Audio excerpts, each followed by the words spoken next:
दोनों के दिल पास आ गए।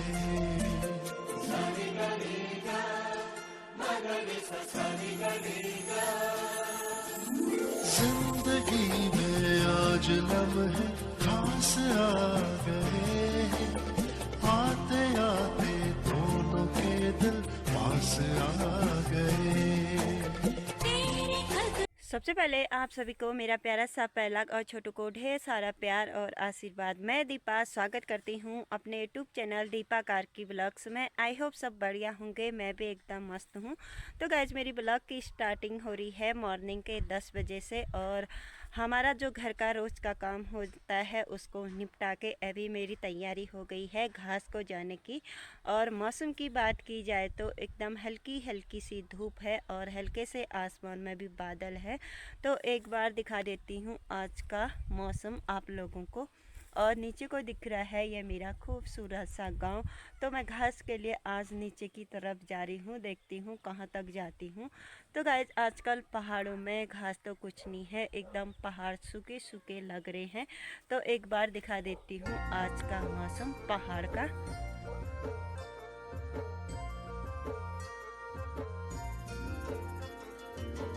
डाली डाली फूलों की तुझको बुलाए रे मुसाफिर मेरे उत्तराखंड में। बादलों की ओर के ओढ़नी वादियां गीत सुनाए मीठे मीठे मेरे उत्तराखंड में। हो पिजोरे मेरे पहाड़ को, ओ पिजोरे मेरे पहाड़ को ठंडो। तो गाइज यहाँ पे देखिए पत्ते कम हैं और दाने ज़्यादा हैं, और इस फल का नाम है जमीर। तो गाइज ये ना जब इसका चोक बनाया जाता है तो तब दवाई के काम भी आता है। जैसे कि छोटे बच्चे बीमार होते हैं जैसे कि बुखार और पेट दर्द, तो इसको छोटा सा खिलाया जाता है, ये दवाई के काम में भी आता है। तो गाइज हो चुका है मेरा घास, आजकल ऐसा वाला घास है और इस घास का नाम बोला जाता है निरफुल्ली। तो ये जल्दी से नहीं सूखता है, इसलिए थोड़ा लेट में तक बचाए रखा है। तो हो गए हैं और इसमें भर रखा है अपने डॉक्यूमेंट, और यहाँ पे 2 पुल्ले बना रखे हैं। तो चलती हूँ घर की ओर अब।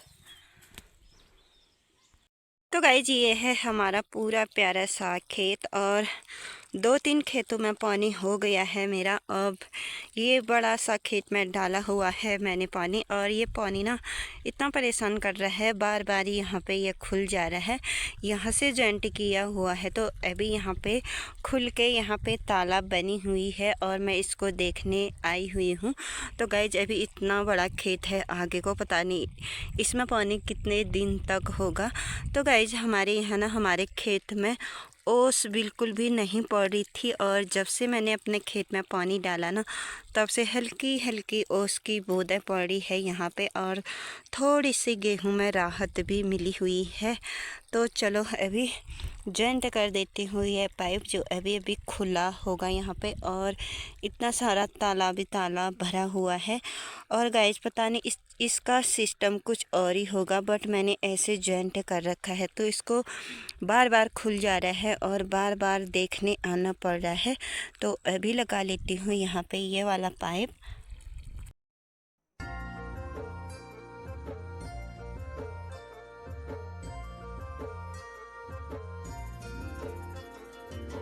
डाली डाली फूलों की तुझको बुलाए रे मुसाफिर मेरे उत्तराखंड में। बादलों की तो गाइस अभी शाम का समय है और जो हमारे सूर्य देवता हैं वो ढल चुके हैं। तो अभी मैं आई हुई हूँ जहाँ पे हमारा पानी की टैंकी है, और यहीं से पानी का स्रोत भी है यहाँ पर से। और यहाँ पे 2 पुराने टैंकी हैं और एक नई वाली है। तो आज हमारे घर में भी कम पानी आ रहा था, और जो नीचे खेत में लगाया हुआ है मैंने पानी वह भी थोड़ा कम हो रहा है। तो मैंने सोचा ऊपर जहाँ से पानी का स्रोत है वहाँ पे थोड़ी सफाई कर लेती हूँ करके, इसलिए अभी मैं यहाँ पे आई हुई हूँ और थोड़ा सा हमारा पानी कम हो चुका है यहाँ पे। अब जैसे जैसे बारिश नहीं होगी तो वैसे यहाँ पे हमारा पानी भी कम होता चला जाएगा।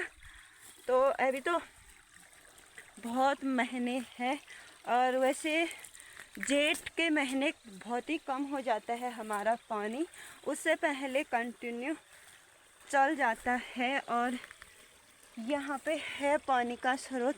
मैंने सोचा यहाँ से पानी कम हो गया है, बट यहाँ पे थोड़े से नल में पानी के नल में प्रॉब्लम हुई है, पानी कम नहीं हुआ है हमारा। और मुझे चिंता हो गई थी हमारा पानी कम हो गया होगा तो मेरा खेत का क्या होगा, बट पानी कम नहीं हुआ है।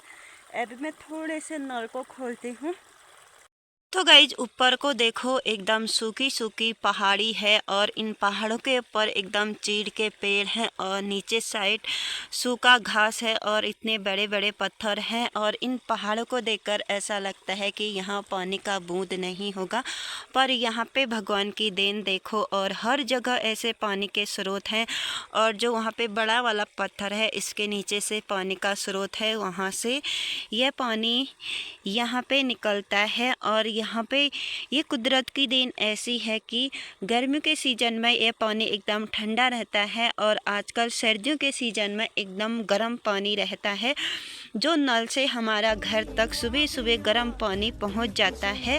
मीठे मीठे मेरे उत्तराखंड में ओ पिजोरे मेरे पहाड़ को, ओ पिजोरे मेरे पहाड़ को।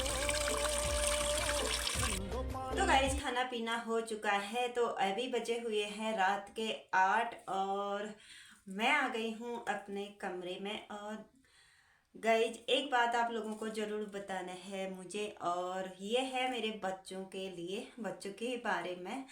और गाइज सुबह से मतलब इतनी टेंशन है मुझे, मतलब मूड ऑफ है मेरा, क्योंकि आज मैंने अपना काम वाला ब्लॉग बिल्कुल भी नहीं बनाया क्योंकि मेरा मूड नहीं हो रहा था। तो अभी अभी मेरा मूड ये हुआ कि मतलब एक बच्चों के लिए कुछ बातें बोल देती हूँ ताकि मेरे बच्चे कल के दिन मेरे पे सवाल ना उठाए। तो गाइज जो फैसला मैंने ले रखा है अपने बच्चों को छोड़ने का, और यहाँ पे पत्थर रख के रखा हुआ है। और कोरोना काल आया गाइस, सबके लिए आया और किसी किसी के लाइफ इतनी बदली ना कोरोना आने के बाद, जैसे कि मेरी भी बदली है।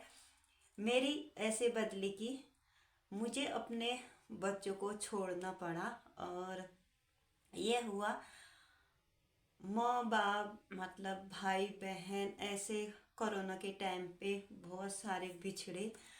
तो गए जैसे कि कोरोना काल में मेरे ससुर जी की बहुत तबीयत खराब हो गई थी। और पहले तो घर में मेरे सास ससुर रहते थे, मैं अपने बच्चों के साथ रहती थी और बच्चों के पापा रहते थे नौकरी में।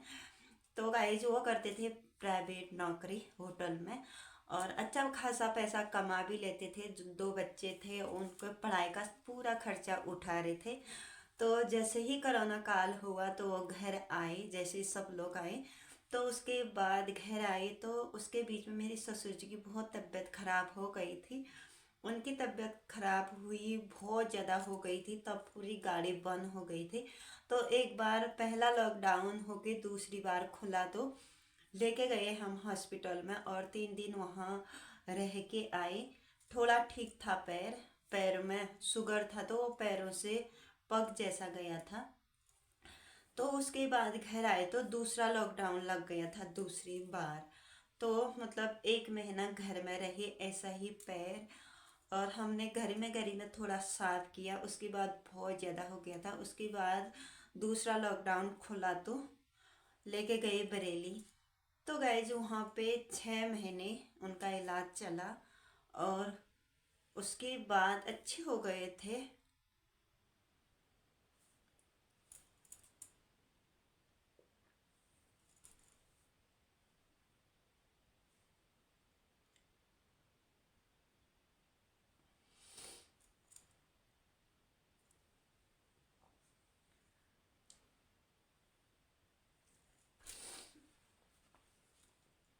एकदम अच्छे हो गए थे।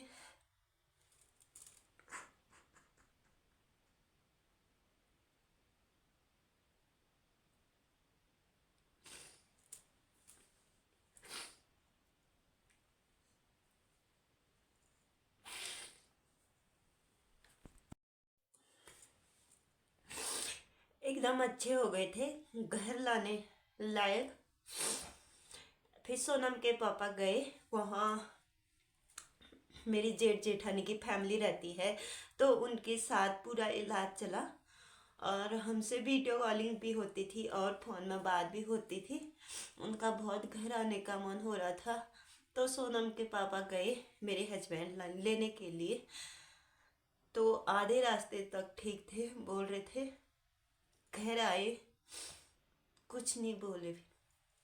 फिर रात रात के 11 बजे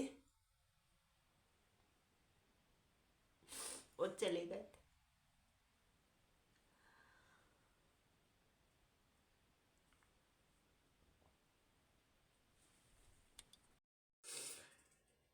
तो गाइस मुझे रोना इसलिए आया,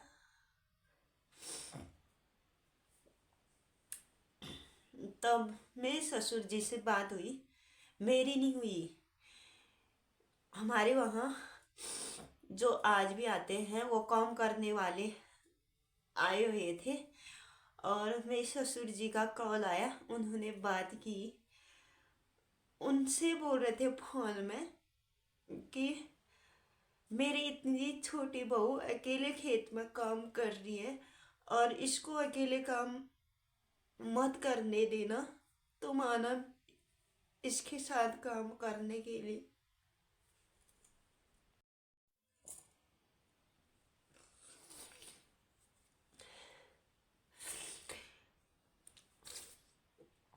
उनसे ऐसा बोला मेरे ससुर जी ने कि इतनी छोटी बहू है मेरी, अकेले काम कर रही है, तुम आ देना इसके साथ काम करने के लिए।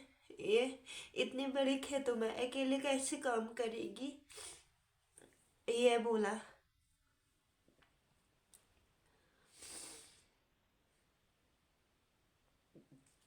तो गाइस जो मैं मतलब आज मैं काम कर रही हूँ, कभी मेरे ससुर जी ने मुझे अकेले खेत में नहीं भेजा।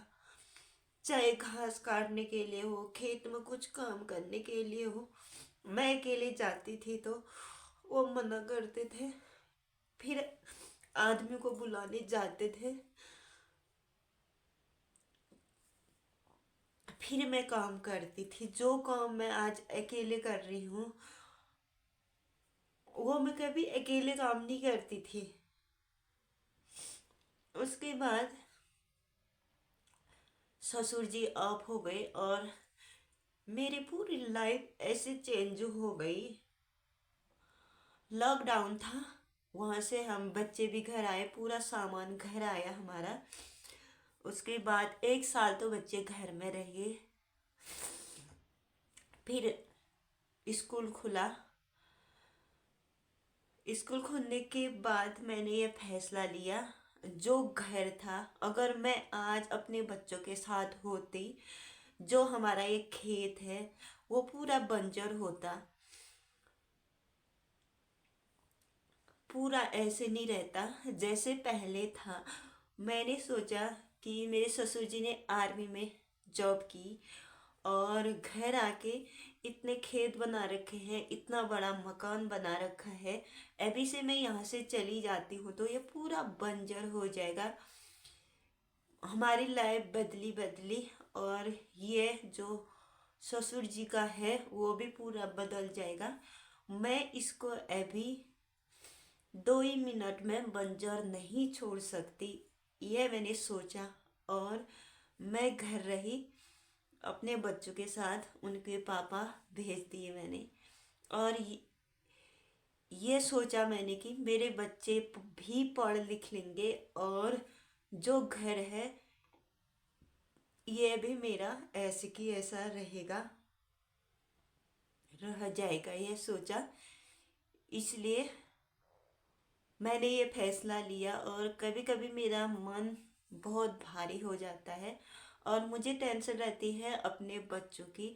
ये सोचती हूँ बड़े होके वो मेरे पे सवाल तो नहीं उठाएंगे और हमको छोड़ा ऐसा तो नहीं बोलेंगे। कभी इस बात पे भी टेंशन रहता है मुझे। और देखते हैं क्या होता है आगे आगे। और जो ऊपर वाले की मर्जी होगी वही होगा। और गाइज, मैंने तो जीना सीख लिया है क्योंकि बचपन से ना मेरे दादा दादी थे, हम भाई बहनों के, और पापा थे जॉब में थे, और माँ थी कामों पे रहती थी। जो हमारे बाद के भाई बहन हैं उनकी देख रेख भी की, अपना जैसा है स्कूल भी पढ़ा, और बचपन से ठोकर खाने में आए हैं हम भाई बहन।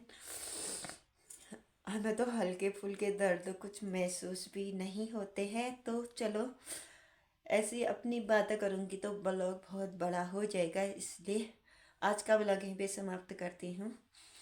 तो फिर मिलती हूँ नेक्स्ट ब्लॉग में, तब तक के लिए टाटा बाय बाय।